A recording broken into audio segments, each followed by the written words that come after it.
Praise the Lord. கர்த்தருடைய பரிசுத்த நாமம் மகிமைப்படுவதாக. இன்றைய தியானம் யோசுவா 8ஆம் அதிகாரத்திலிருந்து 10ஆம் அதிகாரம் வரை. கடந்த நாளில் நாம் எரிகோ கோட்டை எப்படி விழுந்தது என்று நாம் தியானித்தோம். அதைத் தொடர்ந்து யோசுவாவும் இஸ்ரவேல் ஜனங்களும் ஆய் பட்டணத்தை பிடிப்பதற்காக செல்லுகிறார்கள். ஆனால் பாளையத்தில் பாவம் இருந்தபடியால் அவர்களால் ஆய் பட்டணத்தை பிடிக்க முடியவில்லை. அப்போ யோசுவா மனமுடைந்து அவர் காணப்படுகிறார். அப்போது பாளையத்தில் இருந்த பாவங்கள் எல்லாவற்றையும் அவங்க சரி செய்த பிறகு ஆண்டவர் திரும்பவுமாக யோசுவாவை அழைக்கிறார். 8ஆம் அதிகாரம் 1ஆம் வசனத்தில் ஆண்டவர் திரும்பவுமாக யோசுவாவை உற்சாகப்படுத்துகிறத பார்க்கிறோம், பலப்படுத்துகிறத பார்க்கிறோம். கர்த்தர் சொல்லுகிறார், நீ பயப்படாமலும் கலங்காமலும் இரு, நீ எழுந்து ஆய் பட்டணத்திற்கு போ. இதே மாதிரி தான் நம்மளுடைய வாழ்க்கையில் கூட நம்ம ஆய் பட்டணம் என்று சொல்லுவது அது ஒரு சின்ன பட்டணம்தான். நம்ம வாழ்க்கையிலும் கூட ஆண்டவர் எரிகோ கோட்டையை போன்ற பெரிய காரியங்களில் வெற்றியை கொடுத்திருப்பார். ஆனால் ஆய் பட்டணம் போல நிறைய சின்ன சின்ன காரியங்களில் நம்ம தோற்கும்போது அல்லது நிறைய சின்ன சின்ன காரியங்கள் நாம் நினைத்தது மாதிரி நடைபெறாமல் வேறு விதமாக நடைபெறும்போது நாமும் கூட சோர்ந்து போகலாம். இந்த நாளில் கூட அந்த காரியங்களை நாம் சரி செய்யும்போது யோசுவாவை பார்த்து ஆண்டவர் எப்படி எழும்பு என்று சொன்னாரோ அதே மாதிரி தான் நம்மை பார்த்தும் ஆண்டவர் சொல்லுகிறார், திரும்பவுமாக எழும்பி முன்னால் போங்க என்று சொல்லி. அதனால் இந்த 8ஆம் அதிகாரம் முதல் வசனத்தை நாம் படிக்கும்போது ஆண்டவருடைய வார்த்தையிலிருந்து உற்சாகத்தை பெற்றுக்கொண்டு ஆண்டவர் நமக்கு வைத்திருக்கிற ஓட்டத்தில் தொடர்ந்து நாம் ஓட வேண்டும். இந்த ஆய் பட்டணத்தை அவர்கள் ஜெயிக்கிறாங்க. இந்த 8ஆம் அதிகாரத்தில் நம்ம படிக்கும்போது ஆண்டவர் அவர்களுக்கு ஒரு செயல் திட்டத்தை கொடுக்கிறார், எப்படி இந்த ஆய் பட்டணத்தை பிடிப்பது என்று.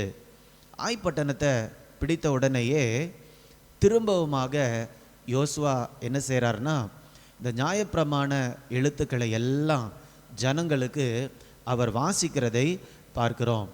ஏன்னா 1ஆம் அதிகாரத்திலேயே ஆண்டவர் யோசுவாவோடு சொன்ன காரியம், இந்த நியாயப்பிரமாண வார்த்தைகள் உன்னுடைய வாயை விட்டு விலகாதிருப்பதாக, இரவும் பகலும் அதை நீ தியானிப்பாய் என்றால் உனக்கு வெற்றி என்று.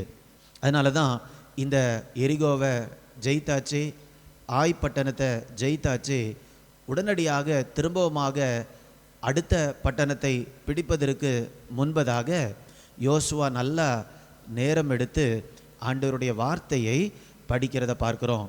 8ஆம் அதிகாரம் 34ஆம் வசனம் 35ஆம் வசனத்தை நாம் படிக்கும்போது, அதற்கு பின்பு அவன் நியாயப்பிரமாண புஸ்தகத்தில் எழுதியிருக்கிறபடி நியாயப்பிரமாணத்தில் சொல்லிய ஆசீர்வாதமும் சாபமும் ஆகிய சகல வார்த்தைகளையும் வாசித்தான்.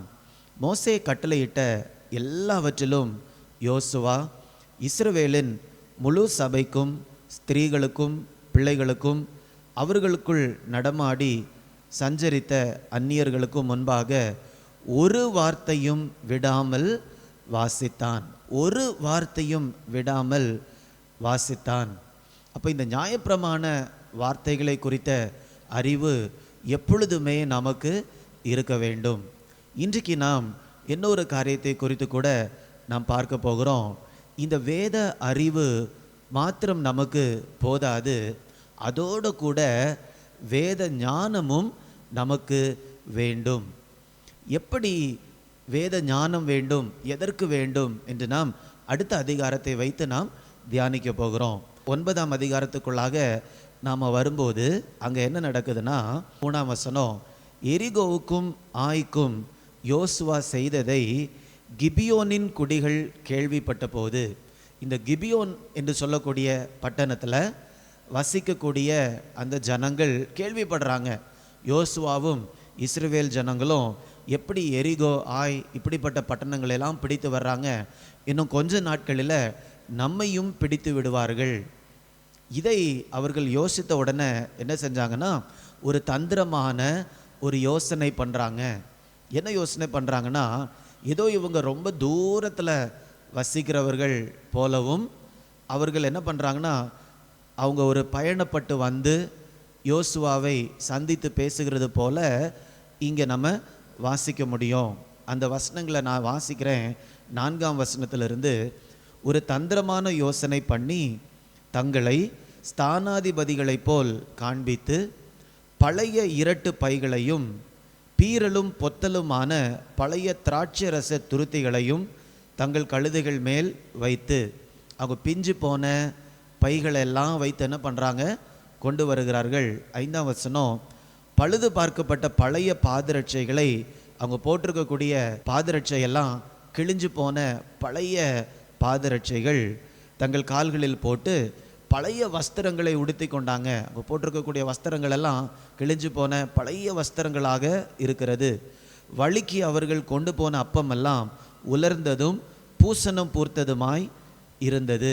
அப்போ யோசுவா இடத்துல வந்து காமிக்கிறாங்க, எங்களுடைய செருப்பெல்லாம் பாருங்கள், நாங்கள் போட்டிருக்கக்கூடிய துணியை பாருங்கள், நாங்கள் வச்சுருக்கக்கூடிய சாப்பாடெல்லாம் பூசணம் பூத்து போயிடுச்சு.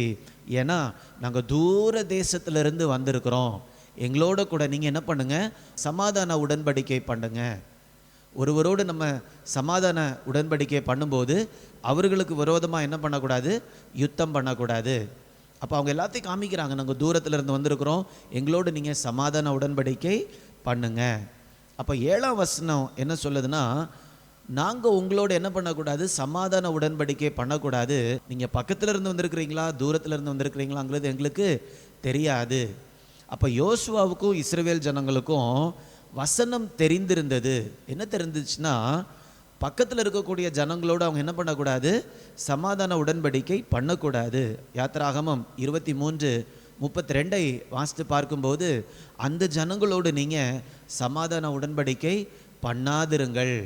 அப்போ அவங்களுக்கு அந்த வேத அறிவு இருந்தது, ஆனால் அதிலிருந்து வரக்கூடிய வேத ஞானம் இந்த இடத்துல வெளிப்படவில்லை. அவங்க வெளியரங்கமாக எல்லாத்தையுமே பார்க்குறாங்க. ஆமாம், அவங்க சட்டை கிழிஞ்சு போயிருக்குது, அவங்க போட்டிருக்கக்கூடிய செருப்பெல்லாம் பிஞ்சு போயிருக்குது, அவங்க வச்சுருக்கக்கூடிய சாப்பாடெல்லாம் பூசணம் பூத்து இருக்குது என்று அவங்க வெளியில் எல்லாவற்றையுமே அப்படி பார்த்தாங்க. ஆனால் உள்ளான ஒரு ஞானத்தை அவர்கள் பெற்றுக்கொள்ளவில்லை. உடனே என்ன நடந்துச்சு தெரியுமா? 15ஆம் வசனத்தில், அவர்களோடு உடன்படிக்கை பண்ணினார்கள். அவர்களோடு உடன்படிக்கை பண்ணினார்கள். இதிலிருந்து ஒரு பெரிய பாடத்தை நாம் கற்றுக்கொள்ளலாம். இந்த வேத அறிவு மட்டும் நமக்கு இருந்தால் பத்தாது, அதோடு கூட சேர்ந்து வேதத்திலிருந்து வரக்கூடிய ஞானமும் நமக்கு தேவை. இதே மாதிரி தான் நம்மளுடைய வாழ்க்கையில் கூட நம்ம நிறைய தீர்மானங்களை எடுக்கக்கூடிய சூழ்நிலையில் நாம் இருப்போம். இந்த தீர்மானங்களை எடுக்கும்போது நம்ம இயற்கையாக வெளியில் பார்க்கிறத வச்சு நம்ம தீர்மானம் எடுக்கிறோமா? ஆனால் உண்மையாகவே ஆண்டவருடைய வார்த்தையை இருதயத்தில் வைத்து அதோடு கூட அனுதினமும் தேவனோடு நடக்கும்போது மட்டும்தான் அந்த வேதத்திலிருந்து வரக்கூடிய ஞானத்தை நம்ம பெற்றுக்கொள்ள முடியும். ஒருவேளை வேதத்தில் இருக்கிற வசனத்தெல்லாம் படித்து மனப்பாடம் பண்ணி மனதில் கூட வச்சுருக்கலாம். அப்படி இருந்தால் கூட அந்த வசனத்தை நம்ம சரியாக அபியாசப்படுத்த முடியாது. அப்படி என்றால் வேத வசனமும் தெரிந்திருக்க வேண்டும், அதோடு கூட தேவனோடு நெருக்கமாக நம்ம ஜீவிக்க வேண்டும். நமக்கும் தேவனுக்கும் இருக்கக்கூடிய உறவு ஜீவனுள்ள உறவாக இருக்கும்போது தான் வேத வசனத்திலிருந்து வரக்கூடிய ஞானத்தை வைத்து நம்ம தீர்மானம் பண்ணுவோம். இந்த இடத்துல யோசுவாவும் இஸ்ரவேல் ஜனங்களும் மூப்பர்களும் சரியாக என்ன பண்ணலை, தீர்மானம் பண்ணவில்லை. இன்றைக்கி நம்ம வாழ்க்கையிலும் கூட நிறைய அன்றாட வாழ்க்கையில் நிறைய தீர்மானத்தை எடுக்கிறவர்களாக நாம் இருக்கிறோம். எப்படி நம்ம தீர்மானத்தை எடுக்கிறோம்? கண்ணால் பார்க்கிறத வச்சு எடுக்கிறோமா? காதால் கேட்கிறதை வைத்து மாத்திரம் நம்ம எடுக்கிறோமா?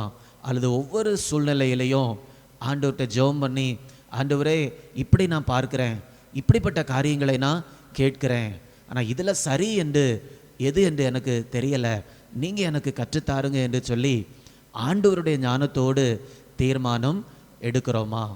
இந்த நாளில் அப்படிப்பட்ட ஒரு ஞானத்தை ஆண்டவர் நம்ம ஒவ்வொருவருக்கும் தந்தருளுவாராக.